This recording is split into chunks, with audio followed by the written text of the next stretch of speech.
Now, once you are done uploading a couple of videos, it doesn't end there. You still have to understand your audience and know what they are looking out for. Now, inside the YouTube studio is the analytics sector, which provides a whole lot of information based on where your audience is watching your content from, their age, the language they speak, and a whole lot of information that sometimes I feel are overwhelming, but they are equally important. So use the YouTube analytics as much as possible.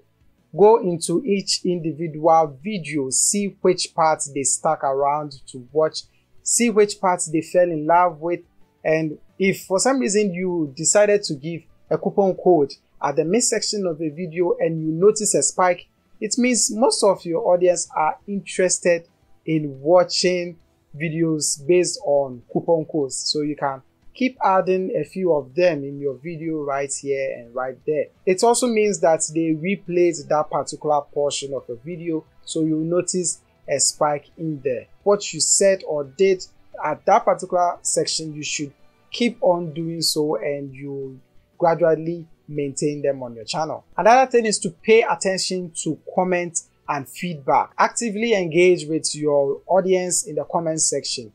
Find out what they would like to know, find out if they have any questions, and if you can answer them in the comment section below. But if you can't, you can actually make dedicated videos based on that. So in some YouTube videos you hear, this is the camera that I've been using for the past 10 years, but let me know if there are other ones which are better than this in the comment section below. If someone recommends one, you can go there and be like, you know what, I think I will try that one out.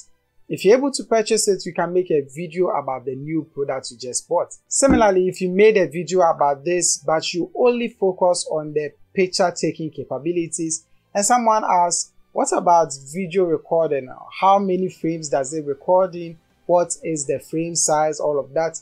You can actually reply to them in the comments or make a dedicated video based on that particular part.